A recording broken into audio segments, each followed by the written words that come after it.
Bagaimana cara kita bertobat? Cara bertobat itu adalah dengan memenuhi 5 syarat taubat dan bisa menjadi 6 syarat. Syarat yang pertama, kita lakukan dengan ikhlas. Maksudnya niat kita bertobat semata-mata untuk mendapatkan balasan dari Allah, bukan balasan dari makhluk. Apakah balasan harta? Bukan pula pujian makhluk, bukan pula agar diliput media lalu dipuji-puji, fulan sudah berhijrah, tidak. Tapi semata-mata yang kita harapkan ganjaran dari Allah Subhanahu wa taala, yaitu ganjaran surga dan dijauhkan dari api neraka. Syarat yang kedua adalah menyesali dosa itu, dan ini intisari taubat. Sebagaimana sabda Nabi sallallahu alaihi wasallam, "An-nadamu taubatun." Penyesalan itu adalah taubat. Jadi kalau kita berbuat dosa, jangan malah bangga dengan dosa kita. Jangan malah senang, apalagi dipamerkan kepada orang. Dan yang paling parah, kalau mengajak orang lain melakukan dosa itu, maka orang yang mengajak orang lain melakukan dosa, dia akan ikut menanggung dosa pengikutnya tanpa mengurangi dosa mereka. Jadi sesali jamaah sekalian, kalau perlu tangisi dosa-dosa kita. Syarat yang ketiga, tidak lagi melakukannya, karena itu bagian dari penyesalan. Kalau dia mengaku menyesal tapi masih terus dia lakukan, berarti dia tidak jujur dalam tobatnya. Syarat yang keempat, dia bertekad tidak akan mengulangi dosa itu di masa yang akan datang. Jadi kalau niatnya tobatnya hanya sementara, hanya di bulan Ramadan, tobatnya tidak memenuhi syarat. Dia niat bertobat, sholat 5 waktu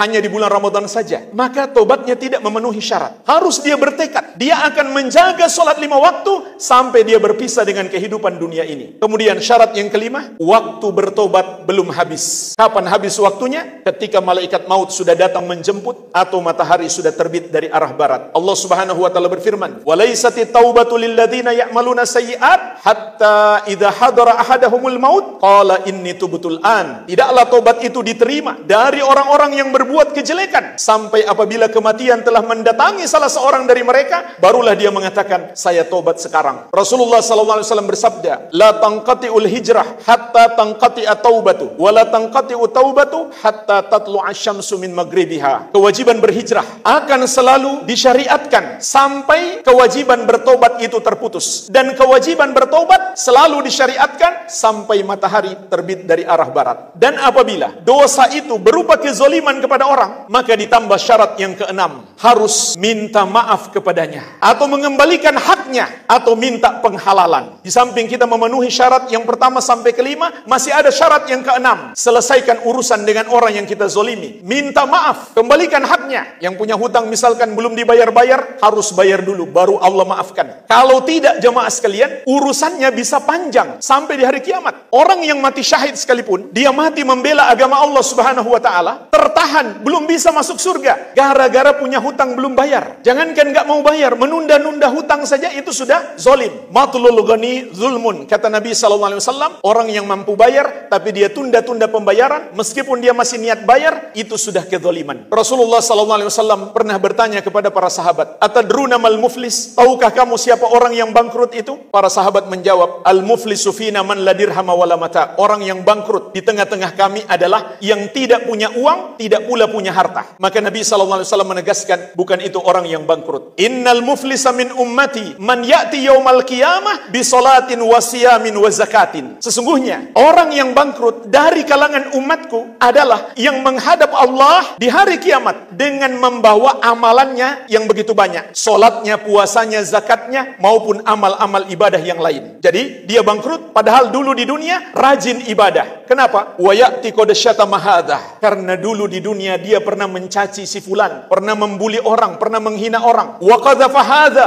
dan pernah menuduh orang dengan tuduhan dusta. Wa akala mala hadza, dan pernah memakan harta milik orang lain dengan cara yang zalim, dengan cara yang tidak diizinkan oleh syariat. Wa safaka dama hadza, dan pernah menumpahkan darah orang. Wa daraba hadza, dan pernah memukul orang, menampar orang. Maka apa yang terjadi? Fayu'ta hadza min hasanatihi wa hadza min hasanatihi. Diambil amal-amal kebaikannya, kemudian diserahkan kepada orang-orang yang pernah dia zalimi. Fa in faniyat hasanatuhu qabla ayyuqdama alaih ukhidha min khatayahum faturihat alaih thumma turiha finnar. Kalau misalkan kebaikannya habis sebelum terbayar kezalimannya, maka dosa-dosa orang yang pernah dia zalimi diambil lalu ditimpakan kepadanya, kemudian dia dilempar ke neraka. Jadi bayangkan jemaah sekalian, orang yang korupsi harta milik negara, harta milik masyarakat luas. 280 juta orang akan menuntut dia di hari kiamat. Biar dia rajin sholat, rajin puasa, rajin zakat. Nanti amal kebaikannya dibagi kepada mereka. Ternyata nggak cukup untuk membayar kezolimannya. Maka dosa-dosa mereka yang ditimpakan kepadanya. Kemudian dia dilempar ke neraka. Padahal dia dulu di dunia rajin ibadah. Jadi hati-hati jemaah sekalian. Perbuatan zolim itu sangat berbahaya. Bertobatnya tidak cukup kepada Allah. Harus minta maaf kepada orang yang kita zolimi. Dan harus dikembalikan harta mereka. Apakah harta milik perusahaan atau harta milik negara, milik masyarakat? Dikembalikan dulu. Baru Allah terima tobatnya. Dan gak bisa harta itu menjadi suci dengan dia bersedekah. Tidak. Harta yang menjadi suci dengan sedekah jemaah sekalian, itu harta halal yang mungkin tanpa dia sadari tercampur harta haram. Itu yang disucikan dengan zakat dan sedekah. Kalau harta korupsi, harta riba, harta curian, itu nggak akan bisa disucikan. Kecuali dengan cara dia kembalikan kepada yang berhak. Dan dia bertobat kepada Allah subhanahu wa ta'ala, barulah tobatnya diterima. Semoga Allah subhanahu wa ta'ala memberikan hidayah kepada kita semuanya untuk bertobat kepadanya dalam sepanjang hidup kita, terutama di bulan Ramadan yang penuh berkah ini. Dan semoga Allah menerima tobat kita semuanya dan mewafatkan kita dalam keadaan husnul khatimah, menghadapnya tanpa membawa dosa sedikit pun.